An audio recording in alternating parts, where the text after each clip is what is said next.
कहे ऋषपति सुनु हनुमाना, का चुप साध रहे बनवाना, पवन तलय तनय बल पवन समाना, बुद्धि विवेक विज्ञान निधाना।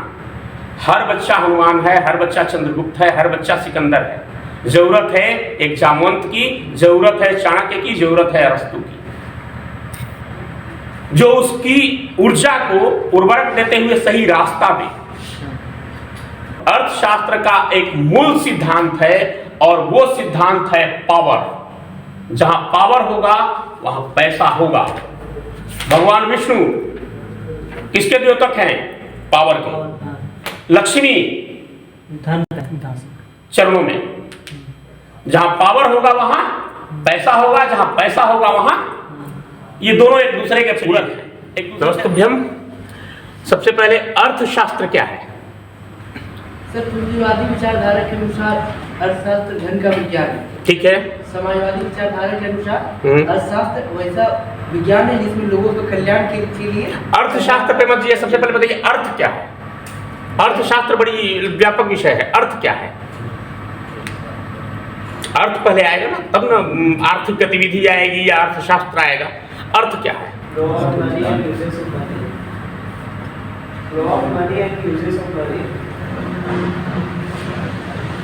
मनी का अध्ययन ही है अर्थशास्त्र।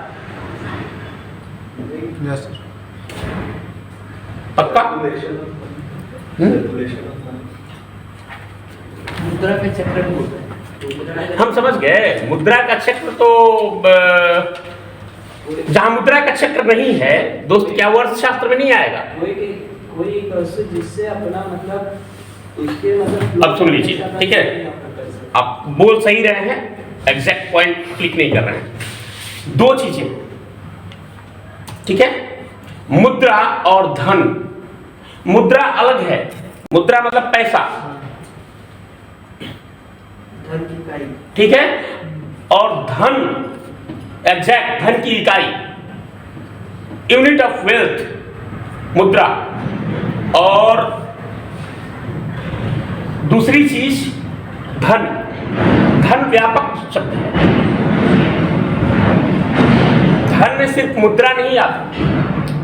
धन में आपके देश की वो प्रत्येक वस्तु, प्रत्येक व्यक्ति जो आपके लिए संपदा है, वो धन में आता है। जैसे राष्ट्रीय कवि की उपाधि पा चुके आज के वक्त के सबसे बड़े कवि कुमार विश्वास, वो आपके लिए संपदा है, धन है देश के लिए। अमर्त्य सेन आपके देश के संवैधानिक पदों पर बैठे राष्ट्रपति और प्रधानमंत्री। विभूतियां, राम मंदिर, आगरा का ताजमहल, ये सारा धन है, संपदा है। एक मां के लिए उसका बेटा सबसे बड़ा धन होता है। That is not money. वो पैसा नहीं है, लेकिन उसके लिए सब कुछ वही है। ठीक है। अब बताइए हमको कि अर्थशास्त्र की परिभाषा इस हिसाब से क्या होनी चाहिए। अर्थ समझ में आ गया? अर्थ मतलब संपदा, धन। अब हमको बताइए कि अर्थशास्त्र की परिभाषा क्या है।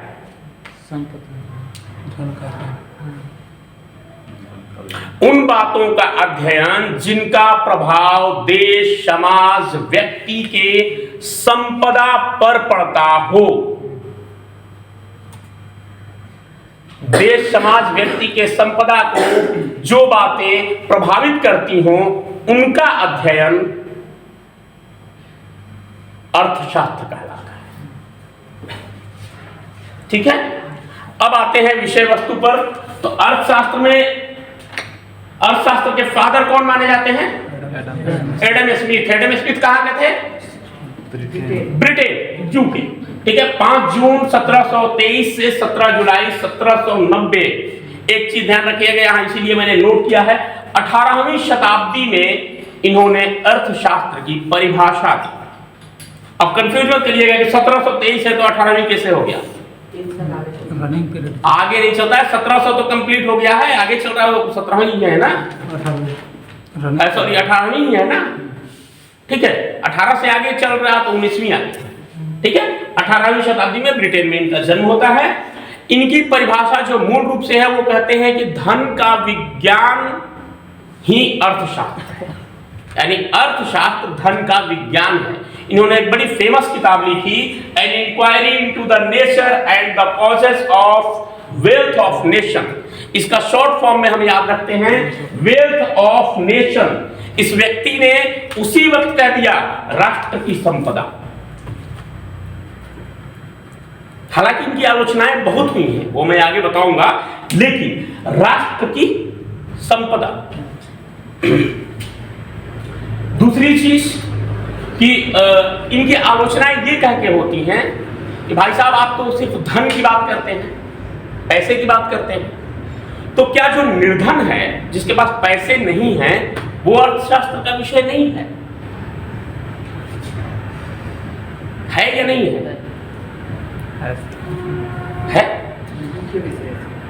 मुख्य विषय वही मुख्य विषय, एग्जैक्ट मुख्य विषय, ठीक। उसके बाद एक ये एडम स्मिथ का हो गया कि भाई इन्होंने कहा कि अर्थशास्त्र धन का विज्ञान है, धन का अध्ययन ही अर्थशास्त्र है। लेकिन देखिए किताब लिखने वाला जो होता है ना, या जो लेखक होता है, वो उन बातों को समझता है कि मैं किस परिप्रेक्ष्य में, किस व्यापकता के साथ ये बात कह रहा हूं, ठीक है। जैसे आज भी हल्ला होता है रामायण पर, जिनको एक एप्लीकेशन ना लिखने आए वो बैठ करके रामायण पर सवाल उठा रहे हैं, रामचरितमानस पे सवाल उठा रहे हैं। भाई गोस्वामी तुलसीदास जी ने या महर्षि वाल्मीकि ने वो क्या लिख कर गए हैं, कभी उनसे मिले तो है नहीं, जाना तो है नहीं कि उसके अर्थ क्या है। उन्होंने स्पष्ट कहा कि wealth of nation, money of nation वो लिख सकते थे, संपदा, राष्ट्र की संपदा वो है वेल्थ ऑफ नेशन, ठीक है। इनकी आलोचनाएं इसी को लेकर होती हैं कि आपने सिर्फ धन की बात की है, ठीक है, आपने जन की बात की। उसके बाद अगले अर्थशास्त्री आते हैं अल्फ्रेड मार्शल। 18वीं शताब्दी में ये है कौन? स्मिथ। 19वीं शताब्दी में आते हैं अल्फ्रेड मार्शल। ये कहते हैं, ये इनका सिद्धांत है मांग और आपूर्ति का सिद्धांत। ये सवाल आता है कि मांग और आपूर्ति का सिद्धांत किसका सिद्धांत है? डिमांड एंड सप्लाई किसका है? Alfred Marshall. ये कहते हैं कि धन मानव के लिए है, मानव धन के लिए नहीं है। हमारे यहाँ एक देहात में बड़ी अच्छा किस्सा कहा जाता है कि शान के लिए सोना बेचा जाता है, सोना के लिए शान नहीं बेचा जाता, ठीक है। ये है इनकी एक बहुत बड़ी उपलब्धि आज के टाइम में ये गिनी जाती है कि 1885 से पहले अर्थशास्त्र नाम का कोई विषय नहीं था, अलग कोई विषय नहीं था। 1885 से पहले अर्थशास्त्र इतिहास और दर्शन शास्त्र का एक अंग हुआ करता था, एक चैप्टर हुआ करता था। लेकिन इनकी कोशिश के बाद, बहुत इन्होंने कड़ी मेहनत की इसके लिए, तमाम सिद्धांत लिखे, तमाम सिद्धांत दिए, किताब लिखे। उसके बाद 1903 में कैम्ब्रिज यूनिवर्सिटी में अर्थशास्त्र को अलग विषय के रूप में मान्यता मिली और उसकी पढ़ाई शुरू हुई। ये आपको क्वेश्चन एग्जाम में आए या ना आए ये जानना चाहिए कि अर्थशास्त्र को अलग विषय के रूप में मान्यता कब मिली और किसने दिलाई। तो उसके लिए जाने जाते हैं अल्फ्रेड मार्शल। 1903 में कैम्ब्रिज यूनिवर्सिटी में पहली बार अर्थशास्त्र को अलग विषय के रूप में मान्यता मिली और उसे पढ़ाया जाने लगा, ठीक है। इनकी एक बहुत फेमस किताब है प्रिंसिपल्स ऑफ इकोनॉमिक्स, अर्थशास्त्र के सिद्धांत, ठीक है। क्वेश्चन ये आता है अर्थशास्त्र के सिद्धांत, प्रिंसिपल्स ऑफ इकोनॉमिक्स किसकी रचना है? अल्फ्रेड मार्शल, ठीक है। उसके बाद आते हैं तीसरे नंबर के अर्थशास्त्री हैं कार्ल मार्क्स। कार्ल मार्क्स 5 मई 1818 में जर्मनी में इनका जन्म होता है। ये जर्मन दर्शन शास्त्री और अर्थशास्त्री है, ठीक है। और ये कहते हैं कि साहब पूंजीवादी व्यवस्था समाज को और देश को बर्बाद कर। एडम स्मिथ कहते हैं कि हुजूर समाजवादी व्यवस्था सबसे उत्तम व्यवस्था है, मार्क्स कहते हैं, ठीक है। और इनका जो मूल सिद्धांत है, इनका जो मूल सिद्धांत है वो कहते हैं कि शक्ति किसी व्यक्ति में निहित नहीं होना चाहिए, शक्ति समाज और आर्थिक होनी चाहिए, इनका मूल सिद्धांत है, ठीक है। अब आते हैं एक हुए चौथे नंबर के अर्थशास्त्री है प्रोफेसर केन्स। इन्होंने रोजगार का सिद्धांत दिया। ये मार्शल के जो मार्शल का जो अर्थशास्त्र है ना, उसी को इन्होंने थोड़ा सा मॉडिफाई करके और परोसा, ठीक है। और इसीलिए इनके बारे में और प्रोफेसर पीगो, प्रोफेसर केन्स मार्शल के शिष्य थे, ठीक है। इनके परिभाषा के बारे में ये कहा जाता है कि नई बोतल में पुरानी शराब। आलोचना अर्थशास्त्र में ऐसे ही की जाती है, नई बोतल में पुरानी शराब, ठीक है। सिर्फ रैपर आपने चेंज कर दिया, मैंने पैकिंग चेंज कर दी, वस्तु वही है। डिमांड और सप्लाई बोले थे, ये समग्र डिमांड बोले थे ना? ये समग्र डिमांड बोले थे, ठीक है। अच्छा, उसके बाद आते हैं एक है प्रोफेसर पी। ये भी मार्शल के ही अर्थशास्त्र का कॉपी करते हैं, लेकिन ये एक नया शब्द देते हैं, कहते हैं कि कल्याणकारी अर्थशास्त्र, ठीक है। आपके पास पैसा है, अच्छी बात, लेकिन जब तक उस पैसे से आप कल्याण का काम नहीं करते हैं, जनता की उससे भलाई नहीं होती है, तब तक वो अर्थशास्त्र नहीं है। अर्थशास्त्र का एक मूल सिद्धांत है और वो सिद्धांत है पावर। जहां पावर होगा वहां पैसा होगा। भगवान विष्णु किसके द्योतक हैं? पावर के। लक्ष्मी धन चरणों में। जहां पावर होगा वहां पैसा होगा, जहां पैसा होगा वहां, ये दोनों एक दूसरे के पूरक हैं, एक दूसरे से अलग रह नहीं सकते। कोशिश करिए ना, जब पढ़ते हैं तो कुछ नया सोच करके एक नई परिभाषा देने की। हम लोग क्या करते हैं, वही परिभाषा बैठ के रट रहे हैं। एक नया चीज उसमें डेवलप करने की। कोई भी चीज पढ़िए, कोई भी सब्जेक्ट पढ़िए।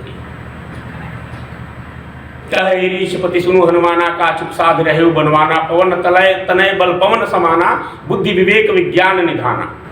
हर बच्चा हनुमान है, हर बच्चा चंद्रगुप्त है, हर बच्चा सिकंदर है। जरूरत है एक जामवंत की, जरूरत है चाणक्य की, जरूरत है अरस्तु की, जो उसकी ऊर्जा को उर्वरक देते हुए सही रास्ता दे,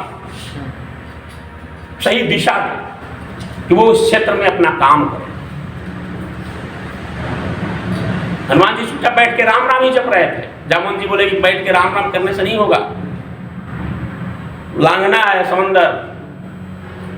तभी कहते हैं कि कहे ऋषिपति सुनु हनुमाना, का चुप साध रहु बलवाना, पवन तनय बल पवन समाना, बुद्धि विवेक विज्ञान निधाना। उनकी ऊर्जा को, उनकी शक्ति को बस याद दिलाते हैं, और वही याद दिलाना। आप भी वो परिभाषा कर सकते हैं।